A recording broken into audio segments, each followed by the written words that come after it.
this past week, we went to Kennywood with the team. And it was the first time we actually took a company trip. And I can't tell you how exciting that is. You know, I've been an entrepreneur for about 11 years.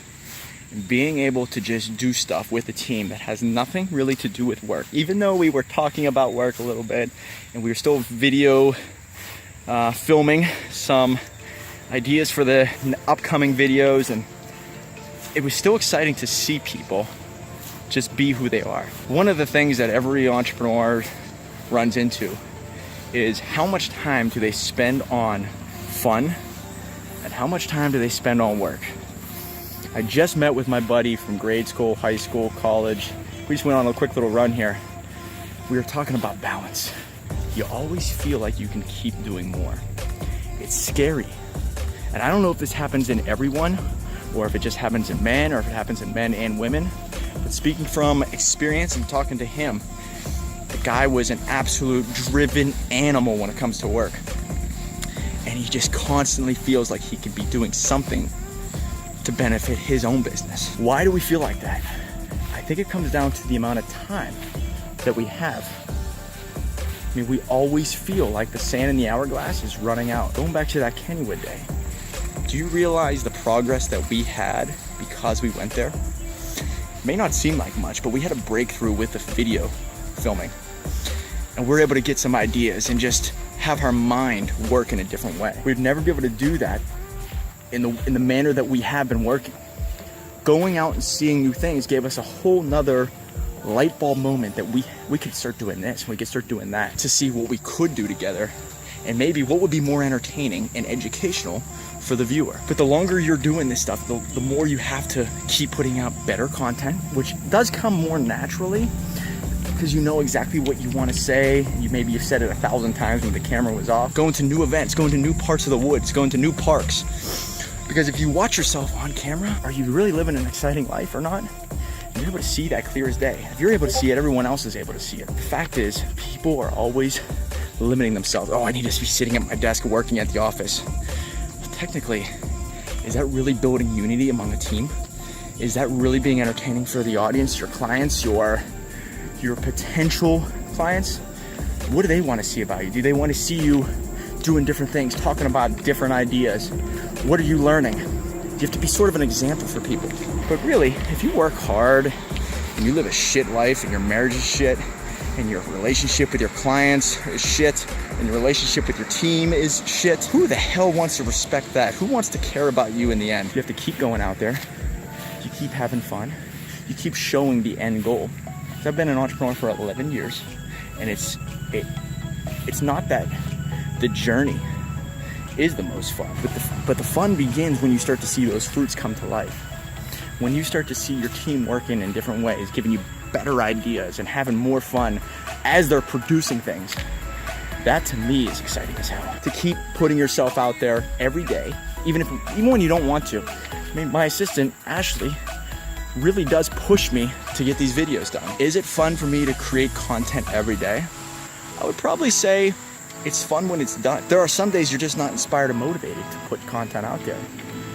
Yet you have to still keep doing it. And that's what I found out through the Zero to Hero seminar, that the most successful people on this planet do things even when they don't want to. You have to take those deals that maybe you don't want to, but it's gonna yield some incredible experiences. It gives them a whole new path to take. And what you make of that path is up to you. So I know I learned something from this past week going on this trip to Kennywood. We need to have more balance. We need to start doing things that doesn't seem natural. I need to start going and put myself in new situations. Maybe it makes it a little bit uncomfortable to do so. You know, it's gonna be a little bit more problem solving. How do we get people there? How are we gonna do this? And then what's the reward? Are we gonna be able to do this, this, and this? And then is that gonna lead us to somewhere else? And then once we hit a second milestone that's in my head, what do we do then? We have to keep upping the ante of more fun, more trips, more unity, more people, more encouragement of doing things like the Kennywood trip. And hopefully it yields the exact same results. Stronger bond, better ideas, understanding the power of balance. People need that in their life. It gets people from different divisions to know each other and to show everyone what's in their head. So therefore there's a lot more faith among all the individuals involved. We have Jackie, who's helping out with the books more often now. She's gonna be more involved with the ghostwriting procedure. Ashley, we have Sean doing the videos. Josiah, part of the ghostwriting. And there's a lot more people who are gonna be joining up in the next coming 2 to 3 months. And hopefully everybody's able to see each other's strengths and understand their weaknesses. So if there is a weakness that's noticeable, the other people are able to help out and bring that up. That just doesn't just happen from work. It happens from going out and doing things. Going on adventures, which we talked about. Getting ideas, thrown at each other and say, hey, what if you did this and what if we did that? What if we did this and what if we did that? And that just kind of lights a fire on everyone's ass. So, okay, well, I'm a part of something now. I can start doing a little bit more. And that's exciting to see. So that run I was just on kind of highlights everything. No matter who you are, you always think you can do more.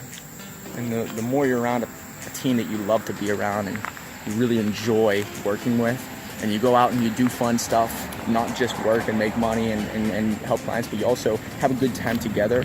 And you don't need to just go to Kennywood to have a good time. You can have a good time working together. But it's just that little ingredient to a healthy relationship.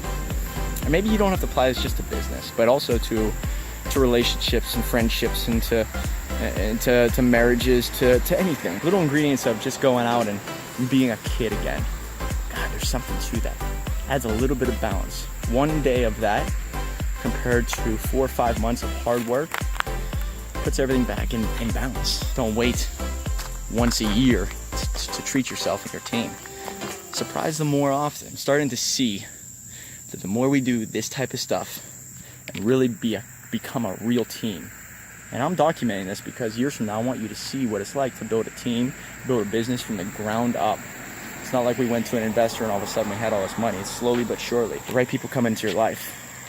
As long as you keep everything in balance, you become sort of a magnet for good people.